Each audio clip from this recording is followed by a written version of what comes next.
আসসালামু আলাইকুম রহমতুল্লাহি ওয়াবারাকাতু। শুভ সকাল গাইস, আপনারা কেমন আছেন? আশা করি সবাই ভালো আছেন। তো আজকে আমাদের ভোলা জেলার প্রাকৃতিক সৌন্দর্য আপনাদেরকে আমি ঘুরে দেখাবো। তো আমার বাসা থেকে আমি রওনা হয়ে গেছি। রওনা হয়ে যাওয়ার পরে আমি বাংলা বাজারের উদ্দেশ্যে আমরা যাচ্ছি।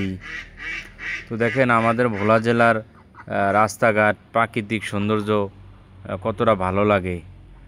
আপনারা যদি ভোলা জেলাতে আসতে চান, যদি ঢাকা থেকে আসতে চান, প্রথমে আপনার ঢাকা থেকে ঢাকা সদরঘাট আসবেন। সদরঘাট থেকে লঞ্চে উঠবেন, ভোলার লঞ্চে উঠে ভোলা খেওয়াঘাট চলে আসবেন। খেওয়াঘাটের থেকে ওইখান থেকে একটা গাড়ি নেবেন, সিএনজিতে চলে আসবেন ডাইরেক্ট বাংলা বাজার। আর যদি আপনারা জ্যাকব টাওয়ারে যেতে চান, ভোলা খেওয়াঘাট থেকে আসবেন মোস্তফা কামাল বাস স্ট্যান্ড থেকে বাসে চলে আসবেন একবারে দক্ষিণে জ্যাকব টাওয়ার চরবসন। তো দেখতে দেখতে চলে আসলাম কমরুদ্দি। দেখেন কমরুদ্দিন নামে একটা মসজিদ তৈরি করা হয়েছে এখানে। এই যে কতটা সুন্দর লাগে মসজিদ। তার পাশাপাশি কিছু এতিমখানা আছে। তো আমি প্রত্যেকটা ভিডিওতেই বলি আমি গরিব দুঃখীর মানুষের পাশে দাঁড়াতে চাই। এতিমখানার বাচ্চাদের মুখে দুই মুঠো খাবার দিতে চাই, ওদের ভালো ভালো পোশাক দিতে চাই। যদি আমার ভিডিওটা যদি আপনারা যদি লাইক করে দেন, সাবস্ক্রাইব করে দেন, তাহলে আমি অনেক দূর এগিয়ে যেতে পারবো। আমার অনেক স্বপ্ন আছে সামনে। আমি গরিব দুঃখী মানুষের পাশে দাঁড়াতে চাই। একমাত্র শুধু আপনাদের ভালোবাসাই আমি পারবো। আসলে এই বয়সটা ঘোরাফেরার বয়স। যখন আপনারা বৃদ্ধ হয়ে যাবেন, তখন আপনারা দেশ ভ্রমণ করতে পারবেন না, তখন অসুস্থ হয়ে বিছনায় পড়ে যাবেন। আসলে আমাদের সারা দুনিয়াটা একটা রহস্যময় দুনিয়া। আমাদের এখনও অনেক কিছু অজানা আছে যেটা আমরা এখনও জানি না অথবা শুনি নাই। তো আপনাদের দেশ ভ্রমণ করতে হবে। দেশ যদি ভ্রমণ না করেন, দেশের অরিজিনাল রূপ আপনারা দেখতে পারবেন। আপনারা ঘরে বসে শুধু টাকার পিছনে দৌড়ান। টাকার পিছনে তো প্রত্যেকটা মানুষের টাকার প্রয়োজন আছে, তার পাশাপাশি দেশটা ভ্রমণ করবেন। দেশ ভ্রমণ করলে মন ভালো লাগবো। তো দেখেন আমাদের ভোলা জেলার মেন সম্পদ হলো সুপারি, তার পাশাপাশি পান আছে। সুপারিটা এমন বিখ্যাত আমাদের ভোলা জেলায়। মেইন আমাদের সম্পদ, ভোলা জেলার মেন সম্পদ হলো সুপারি, তারপরে ইলিশ।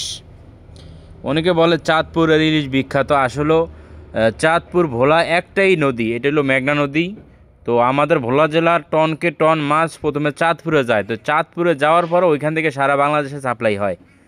তো আপনারা ভোলা জেলা আসবেন। ভোলা জেলাতে আসলে আপনারা প্রাকৃতিক সৌন্দর্য অনেক কিছু দেখার মতন আছে। ভোলা জ্যাকব টাওয়ার আছে, চক কুকরি মুকরি আছে, তুলাতুলি লঞ্চঘাট আছে, ইলিশা ফেরিঘাট আছে, ভোলা খেওয়াঘাট আছে। অনেক প্রাকৃতিক সৌন্দর্য আছে আমাদের এই ভোলা জেলায়। তো দেখতে দেখতে চলে আসলাম জয়নগর স্কুল। মাশাআল্লাহ, এতটা সৌন্দর্য নিয়ে জয়নগর স্কুলে তৈরি হয়েছে, এখানে আসলে মনটা খুবই ভরে যায়। রাস্তার এক পাশে কি সুন্দর নারিকেল গাছ, তার পাশাপাশি জয়নগর স্কুল। এখানে এত বাচ্চারা এখানে পড়াশোনা করছে। এখানে পড়াশোনা করিয়া অনেকে অনেক উপরের লেভেলে চলে গেছে। তো আমরা এখন প্রায় বাংলা বাজারের কাছাকাছি চলে আসলাম। বাংলা বাজারে ব্রিজ দেখা যাইতেছে। দর্শক দেখেন এই মসজিদটা এতটা সৌন্দর্য, ভালো লাগে। এই মসজিদটার দিকে তাকাইলে, একটা পানির ভিতরে মসজিদটার কাজ করা হয়েছে। তো আমরা এখন ব্রিজের উপরে আছি।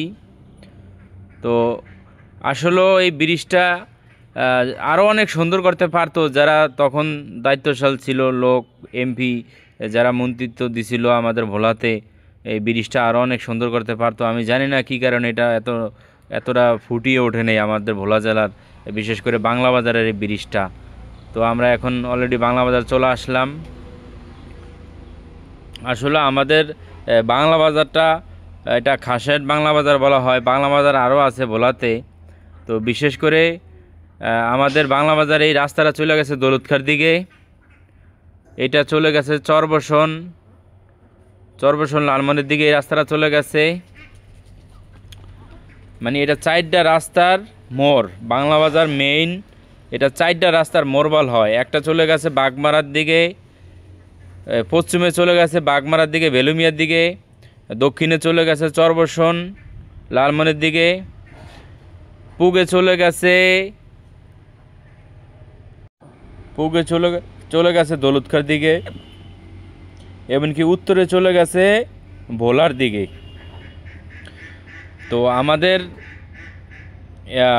বাংলা বাজার একটা ভালো একটা সিটি হয়ে গেছে মাশাল্লাহ। তো আমি এখানে কিছু আমার বাসার কাজের জন্য কিছু চুড়ি, এটা বড় সাইজ আমি ভুলে নিয়ে গেছিলাম। তো এই চুড়িটা আমি এখন ফেরত দিতেছি। তো এই দোকান থেকে আমি রড সিমেন্ট কিনছি, এটা বাংলা বাজার কাজিগো দোকান বলে। মাশাল্লাহ এখানে আপনারা যদি আসেন বিভিন্ন কোম্পানির রড পাবেন, তারপরে বিভিন্ন কোম্পানির সিমেন্ট পাবেন। এখানে 17 কেজি হয়েছে, তো আমি এটা ফেরত দিয়ে দেবো। তো দেখেন দর্শক, কটবাল স্বাস্থ্যের জন্য খুবই উপকারী জিনিস একটা কটবাল। আপনারা হয়তো যারা খাইছেন তারা জানেন। তার পাশাপাশি পেয়ারা, তার পাশাপাশি ড্রাগন। আসলে আমাদের বাংলা বাজার এমন কোনো জিনিস নাই যে বিয়ার আইটেম থেকে এই বাজারে পাওয়া যায় না। আসলে বাংলা বাজার এমন একটা জায়গা যে এইখানে এমন কোনো জিনিস নাই যে এই বাজারে আপনারা পাবেন না। সব আইটেম এই বাংলা বাজার আছে। যদি আপনারা বাংলা বাজার ভোলা জেলা আসতে চান, তাহলে আমি যেই সিস্টেমে বলে দিছি আপনারা ওই সিস্টেমে আসতে পারবেন। তো গাইস, আমরা এখন প্রবেশ করতেছি বাংলা বাজার মসজিদ মার্কেট। আসলে আমাদের ভোলা জেলার ভিতরে বাংলা বাজার মসজিদ মার্কেটটা এতটা সৌন্দর্য নিয়ে এই মসজিদ মার্কেটটা তৈরি করা হয়েছে।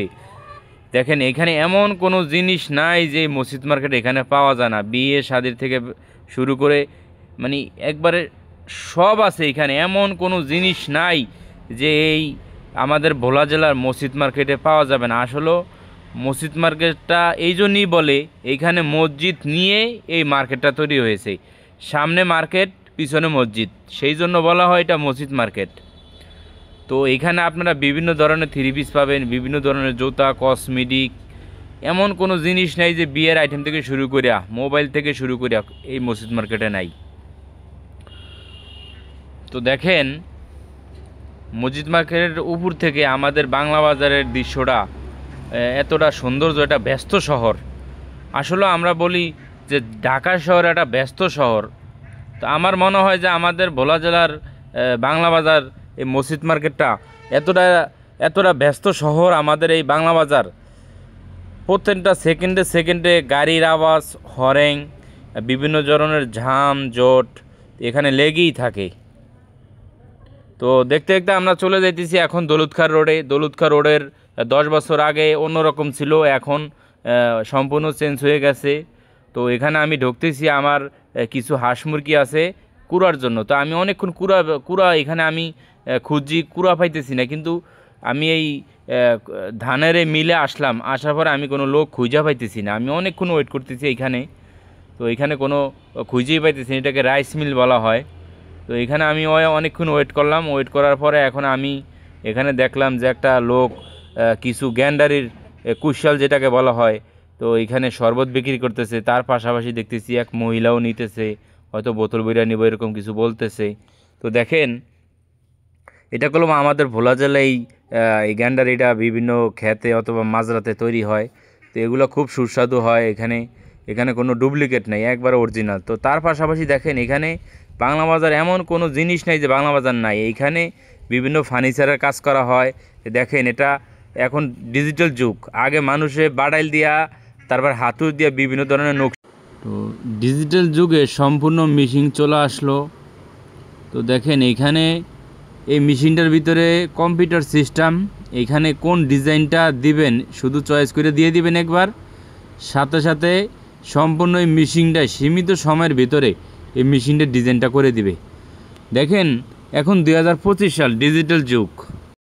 আগের মানুষ কতটা কষ্ট করতো, বৈশা থাইকা অনেক পরিশ্রম করতো, ঠিক আছে, অনেকগুলো খরচ হইতো। তো এখন সম্পূর্ণ ডিজিটাল যুগে 2025 সালে বিভিন্ন ধরনের মেশিন চলে আসলো, বিভিন্ন ডিজাইনের। দেখেন এগুলো সম্পূর্ণ হাতের ডিজাইন। এগুলো হয়তো কেউ দেখবে যে এগুলো হাতের ডিজাইন, আসলে এগুলো সম্পূর্ণ মেশিনে তৈরি করছে ডিজাইনগুলা। কিন্তু তো আমি তার পাশাপাশি আবারও মিলে চলে আসলাম যে লোকটারে খোঁজার জন্য পাইলাম না। তো একটা জিনিস কি দর্শক, দীর্ঘ প্রবাস জীবন থাকার পরে আমি এখানে দেখছি এই যে বাংলা বাজার, যেটা দৌলতখাঁর রোড, এটা একটা পুষ্কুনি ছিল। তো অনেক বছর পরে আমি এখানে আসলাম। আসার পরে একটা জিনিস কি, এখানে এই যে বালুর মাঠটা দেখতেছেন, টুকটাক এই বিল্ডিংগুলো দেখতেছেন, এগুলো পুরোটাই এটা পুষ্কুনি ছিল। এটা সম্পূর্ণ পুষ্কুনিটা ভরার পরে এই জায়গাগুলো সম্পূর্ণ বিক্রি করে দেওয়া হয়েছে। তো দেখেন এইখানে টাকা হলে দুনিয়াতে সবই করা সম্ভব। কত বড়টা পুষ্কুনি ছিল, পুষ্কুনিটারে সম্পূর্ণ ভরে ফেলাইছে। তো দর্শক আমি আর ভিডিওটা বেশি বড় করব না। তো দর্শক দেখা হবে নিত্য নতুন কোনো এক অজানা জায়গায়, নিত্য নতুন ভিডিও নিয়ে হাজির হব।